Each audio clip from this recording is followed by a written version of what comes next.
wanted to talk about something a little bit more serious than just holiday cheer, because even though this is Vlogmas, life still happens to a lot of people.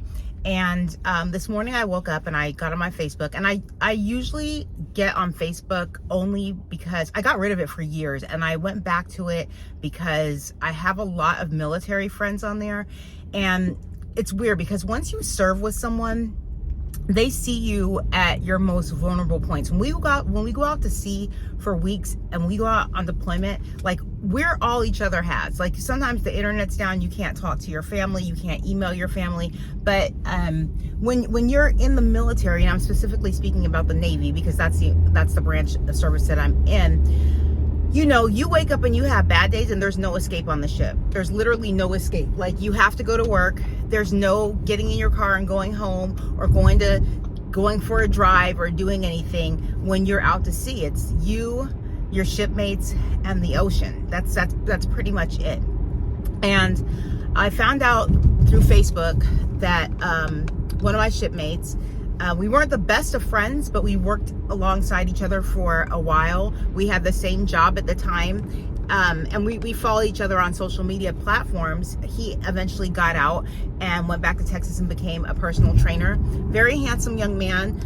He has to be maybe in his 30s, or had to be, and I'm saying that because I found out through Facebook this morning that he passed away in a fatal car accident. It's so crazy that you don't see a lot of people on Facebook anymore, but when a post like that happens, especially with people that you've served with, all the people that you've served with that you might not have seen or spoken to for years, or that might not even be in the military anymore, they all come out. Like, they all come out, and they rest in peace, shipmate, rest in peace to my brother, because like I said, the ship is like a floating city.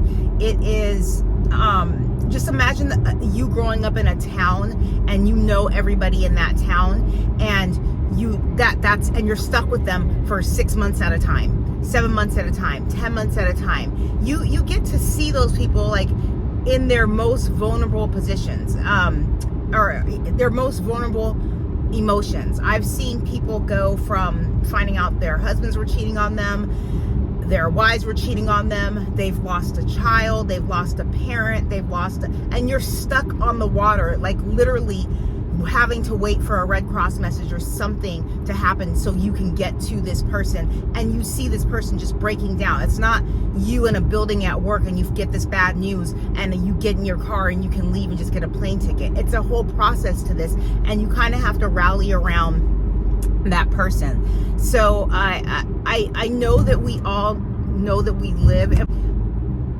I might have to cut that part out because I don't even know if I can say that word. I know that we all know that we live and we have to pass eventually. And the thing about it is this, I always pray that people I know, or just people, I hate tragic passings or passings that could have been avoidable. Passing due to old age to me is a blessing. It is. If I'm 86 years old and I pass away and it's because of some illness, but I wasn't in any pain, and I pass away peacefully in the hospital, I don't want anyone to be sad for me. I can't tell people how to feel, but I would be like, you know what, that's a blessing, I live my life. So I don't want to be a Debbie Downer because it's the holidays, but I wouldn't feel right if I just didn't mention this and how we all rallied together this morning. I wouldn't feel right as a human being or as a person not mentioning that on my channel, because this channel, like I said, is a place for everything. It's not going to be 25 days of just great news and great discussion. That's not real life. It's not. If it is for some people, you know what? Kudos to you. But it's not real life for most. Also, I wanted to talk about kind of an issue that I've been having. My carpet tunnel is acting up again, but you know, that's doable. An issue that was been going on. Have you guys been following the story about the CEO, Brian Thompson, that was, I'll say that, by Luigi? And I don't condone doing this to anybody, right? But I do see how people get driven to a point of frustration. And I'll kind of tell you what I'm going through right now myself. So if you haven't followed up on the story or heard the story of the CEO, and now all these CEOs of these healthcare agencies are pulling down their pictures, and I guess like on LinkedIn or whatever. This guy, I think he was 26 years old. He was an Ivy League graduate.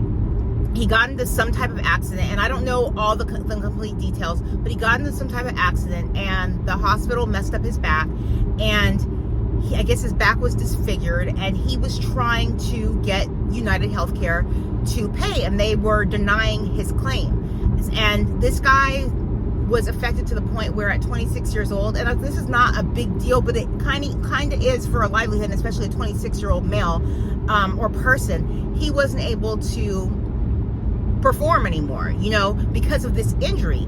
And United Healthcare kept on denying his claim. And this guy ended up going to a conference, finding the CEO, because he was so frustrated fighting with insurance companies. And think about how you feel when you get on the phone with customer service these days with mostly anybody. It's a lack of care. It's a let me transfer you to this person. It's a number one, English. It's so impersonal. You are just screaming into a phone, and this is even with like a cable company. You get frustrated. It's really tiring and exhausting. Well, this man. I don't want to call him a kid. He's a kid to me, but this man got fed up, and he went and pew-pewed this guy at this conference because he didn't go to the middleman. He went to the source. He was like, these health insurance, if you really think about it, I'm in the military, and I'm covered, but they get their money somehow out of us. And I just can't imagine paying hundreds and hundreds of dollars. And granted, this kid came from money. Young man came from money, but paying hundreds and hundreds of dollars into insurance, and you say you've never used it. I was talking to my husband about, say you've never used it, and you get into this tragic accident, and you've been paying into it for years, and you just want them to pay your claim. You just want them to pay your claim, and you just keep you're sitting on the phone with people, you're getting the runaround, you're in a lot of pain, and they just keep denying your claim. That's enough to drive somebody insane. In my eyes, it is. And we're okay on this channel to agree to disagree. But in my eyes, that is something that would definitely frustrate me. So a woman, I guess recently, she was in Florida. This is starting, I think, this whole vigilante type thing, which is, I'm not saying is correct, but I'm saying I can understand how people would get mad. I guess she said deny something, and then something that had to do basically with cutting somebody off, and she got arrested for it. This, I think, was yesterday. And I just empathize with people, because right now it's the holidays where I'm doing Vlogmas, and it would be so selfish of me not to acknowledge that other people around the world outside of my bubble are going through things. So I wanted to kind of discuss that this morning. I know it has nothing to do with Vlogmas, but Vlogmas is not like a real thing. It's a YouTube made up thing that we do, and we're supposed to show the most elevated portions of our lives. But for me, that's not what this is about, right? So what I'm going through right now is, a while back, I have an older video, and it's not just for people who have had hysterectomies or C-sections. Anytime you have an abdominal surgery, you are at the risk for these things called adhesions, which it's probably in the fine print. I didn't know what it was, but back in April, I was hospitalized. I thought I was dying, and I almost did. I thought I was dying. I was in such bad abdominal pain, and I just had this like nauseous feeling. I ended up going to the emergency room, and the doctor calmly comes in, and he was like, you have a small bowel obstruction. Basically, I got the small bowel obstruction because I've had 2 abdominal surgeries. I had the hysterectomy, and I had the C-section. And basically what happens is, when the scar tissue forms, they form, and they call there are these things, they form in these things called adhesions, and your small intestine can get wrapped up, and it can stop the flow of your bowels. It can just basically stop. So instead of everything flowing, everything gets stuck and everything backs up. So I kept on like burping, and I hope this isn't gross or whatever, but I kept on burping and vomiting, and I had not had like, I've always had like GI problems, especially since I've had those surgeries, but this was the first time I ever had that. And my hysterectomy was back in 2015, right? So I first just thought I was sick, and I told this story on my hysterectomy video. I didn't want to bother my husband. He tried to get me to go to the hospital, and I was like, no, I'm fine. And I was doubled over in our closet, just taking the pain, taking the pain. And me being doubled over in the closet, I promise I don't have to lie. Like, I don't have to lie. I heard a voice say, "Stacy, get up." It could have been the Holy Spirit. It could have been God telling me something, but I heard something say, "Stacy, get up." And I'm not ashamed to say that. I was not hallucinating. I legit heard that voice. I heard it say, "Stacy, get up now." I got up. We went to the urgent care, and that's when I found out that I had that. So when they told me you have a small bowel obstruction, I said, okay, well, I thought they were going to give me medicine and to go home. And they basically told me, you're not going home. You're getting admitted into the hospital. We're doing an ambulance transport. I ended up in the hospital for about 5 days. I was released on Easter. I went home. I wasn't allowed to eat for the whole time that I was in the hospital. I was on an IV. My blood sugar was going low. They had to feed me sugar through it too. It was a whole long ordeal.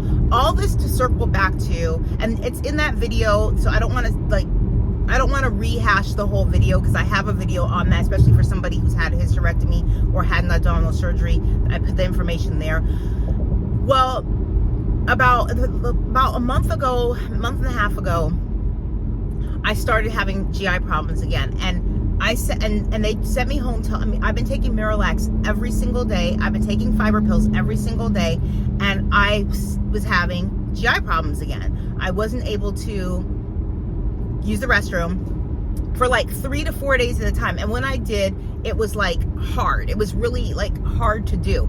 So I went back to GI last week, and she gave me these samples of this medication called Linzess. And she said there are 3 doses. And she's like, for your situation, she's like, I'm going to start you off in the middle dose, because she said, when you use this, you don't need to leave the house, basically. So she gave me the samples, and she gave me like 4 bottles and four containers, and each bottle had 4 of the pills, right? When I say that she was right, the middle dose, I don't even think I could do the other dose, because the other dose would have been too high for me. And I'm not sure how the smaller dose was, but it worked. So I went on the portal, and I told her that it worked. And she said, great, I'm going to send the medication into your pharmacy. I get a text message from my pharmacy later on that day, and they say, your insurance needs more information. And I'm like, okay, so I didn't, it's not the pharmacy's fault. So I contact the insurance. The lady on the phone was rude. And then she was like, well, we don't do the pharmacy stuff. Express Scripts does the pharmacy stuff. I'll transfer you to them now. I get transferred to Express Scripts. So once I get transferred to them, and I know this is a video, some of you might have clicked out already, but it's just to show where I understand the frustration of this guy, Luigi. I contact Express Scripts, and the lady was like, well, yeah, we need to send something out to your GI doctor. We need more information as to why you need to take this. I was like, okay, fine. She says, we'll fax it over. A week passes by. I still have some of the samples. A week passes by, nothing. I'm getting my hair done yesterday, and I got to tell you this too. My husband and that's the first time the insurance has ever like given me that problem. I'm on mental health medication. I take gabapentin for nerve pain. I'm on every med you could freaking think of. My cabinet looks like a candy store, okay? So my husband looks at the medicine, and he goes on GoodRx, and he was like, this medication is $600. He's like, he's like, that's with a coupon. So it makes sense why my insurance doesn't want to pay it, because the medication costs so much, and it's only came out 6 years ago, and they don't have a generic version. So that is why they don't want to pay it. Yesterday, I'm getting my hair done, and I call back to the insurance, the pharmacy portion, and I said, because the doctor told me she never received the fax. So I'm talking to the lady, and I was like, I called you guys last week. You guys said you were faxing something over to my doctor. My doctor never received it. I gave you guys a grace period. I'm thinking maybe my doctor was busy. Nothing was sent to my doctor. She's like, well, maybe the fax didn't go through. I said, well, when the fax doesn't go through, you usually get a notification. If you don't hear anything back from my doctor, shouldn't you follow up with me or them? I mean, I'm telling you I need this medication. So this is what she legit tells me. This is our slow season. This is our slow season, and I'm just going to be honest with you. It's probably going to be easier if your doctor's office calls me. Do you realize that if doctors' offices had to call insurances all day, like, they wouldn't even be able to get their regular work done? Like, what kind of customer service is that? What kind of customer? So you guys were supposed to send something to my doctor. It never got to my doctor. And instead of you picking up a phone and calling my doctor, I have to call my doctor's office or go through the portal, give them your number, and tell them that they need to call you. Does that sound, am I crazy? Does that sound right? Does that sound, but you know what? Had I said that to her, she probably would have just lied to me and said, okay, we'll contact them again. And I would have been going through this whole conversation again next week. I went through the portal. I apologized I said, I'm so sorry that I had to contact you guys for this information. I said, this is so unprofessional and probably so inconvenient for you guys, but my pharmacy provided me their number for you to call them, saying it's their slow season, to discuss why I need this medication. I felt so bad for the person who's going to receive that message from me, because that I wanted to say that this was completely unsad. This was completely unsad. So, am I frustrated right now? Yes. Am I in a situation like Luigi where I can't walk or anything? No. Do I still have samples left? Yes. But if I run out of those samples, and I start having GI issues again, and I end up in the hospital due to their lack of care, and something happens to me, I could see how somebody would get frustrated. Do you see where I'm going with this? So, I don't know. I wonder what your guys' thoughts are below. I've been talking way too much. Now I'm on my way to neurology to get Botox in my head and my neck for my migraines. And like we've all been saying in our videos, the ones that are doing Vlogmas, life is really lifing right now. It seriously is. I don't understand the lack of care in customer service. I don't understand the lack of care in this world. I don't want to be that type of person to anybody. Anytime I can help a person, I'm more than willing to help a person. I want to be empathetic towards people's needs. I'm in a customer service job too. I get frustrated, but I would never answer the phone and like sound frustrated or do that to anybody. So I know this is probably not the Vlogmas video you wanted to click on, but it's real life. And if any of you guys are going through anything like this, or you're going through any type of illness during this time, I honestly pray for your peace. I'm thinking of Brandon, who we lost in a tragic accident, and he's already gone. So my prayer is that his spirit went where, and he was such a good person. I haven't seen him in years, but he was such a good person. And I right now, because he's gone, I pray for the peace of his family, because it is the holidays and they have lost someone that they truly love.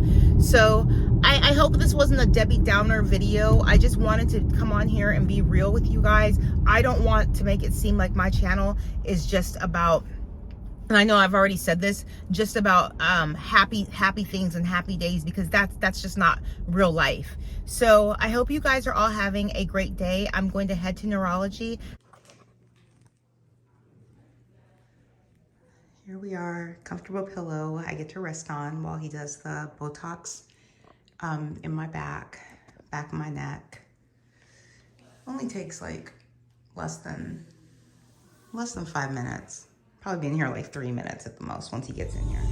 Okay, unpopular opinion, and because I'm such a skeptic, I don't know. I watched the Jamie Foxx special last night with my husband, and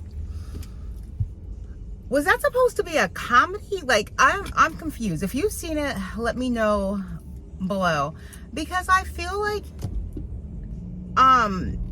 he talked in a lot of circles. What is going on up here? Somebody trying to run the light again in Shelby County. I feel like he talked in a lot of circles. I don't know if he fully told what really happened to him, and I didn't finish it. So maybe if I would have finished it, I would have found out what he was, what really happened. I don't know, like, I get privacy and stuff like that, but I don't understand why a stroke and a coma was such a big secret. Because if you watch the special, he says that when he got to the hospital, they knew what was wrong with him. He had hemorrhaging in the brain.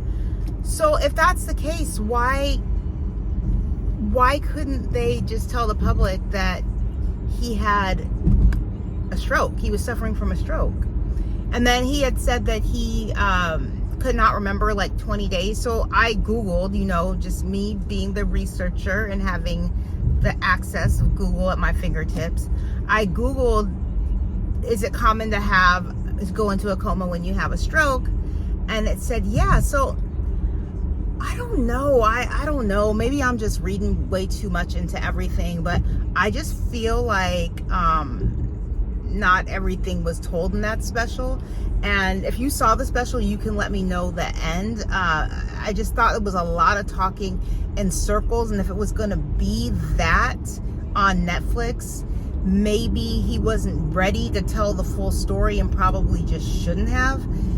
I don't know. I say that, I feel like I say the things that people think. I'm not just, you know, people kept telling me, oh my gosh, I laughed and cried so hard, and like I was confused. I was confused, and I think we got halfway through it, and I was already tired from yesterday and the long hair appointment and all that stuff. So I just I said I'm about to go to bed, and we ended up just going to bed. But let me know your thoughts if you saw it, and if you did. At the end, did he like give more of an explanation as to what happened? Because I think it was an hour and 8 minutes long, and I only got to the middle of it. So let me know in the comments below if you saw it and what your thoughts are. And it's not that it's, and I just want to make it known, it's not that I don't believe that when you are in a place in between lines that you can't see the other side. It had nothing to do with that. It's just the way that the story was told, and the way that he dragged it. The first 20 minutes was him just thanking Atlanta, which was, you know, because that's where it happened, and then like talking in circles. I don't know. I don't know. But I will say this. 57 years old. Jamie Foxx looks 57. Jamie Foxx looks good. I was like, when I was watching, my husband's like, dang, how old is Jamie Foxx? Maybe, because I remember I grew up watching Jamie Foxx show. I was like, oh, is he 51, 52, 53? Jamie Foxx 57 years old. And if that's the new 57, let me tell you, let's go 57. I'm ready, God willing. All right, I just wanted to check in with you and discuss that too. Okay, Botox is done. Now on to laser. Let's go get this stuff taken care of. So I got to laser too soon, so we're gonna go into Home Goods and kill some time. She's doing a full body right now, so I got there too early. She told me to come back. At this point in the video, walking through these stores, I'm gonna tell you guys, I'm gonna be real, I have anxiety. It's just too much. It's too much. I don't even know why I go into stores like Home Goods, depending on like where you're at, in Marshall's. The unorganized, I don't want to dig through all this. I used to love coming to these type of stores, but just like coming in Home Goods, but I don't know, you guys. I'm killing time right now waiting for my laser appointment, like, and I'm just walking around. You know, they have some good deals, and I'm looking at candles and stuff, but I'm just killing time and getting my 10,000 steps in. It's just all overwhelming. It's too much, It's just really too much for me. I don't want to step foot in another store again for a while, if that makes sense. I just don't want to be in one. I rather do things from online if possible. It's just everything is just it's just too much overload. Gigi doesn't even wear dog clothes, so I don't even know why I'm looking at this. I do like this, but I don't know. Then I got annoyed because I went into 5 and Below. Overwhelmed, and I haven't been in 5 and Below for a long time. The holidays and but there were things that were like $15, $10, $15, $25, and I'm like, how is this 5 and Below? And this is and you have things marked as this. I just think as a society, like we people just do what they want now, and it is my store says 5 and Below, and if I want $25 things there, I'm just gonna have it. I'm pretty much over it, you guys. I'm gonna head out of here, head back to Laser, edit this video in the car, wait for my Laser appointment, and I will see you guys in the next video. Yeah, $25. Yeah, get out of here with that. All right, guys, talk to you later. Bye.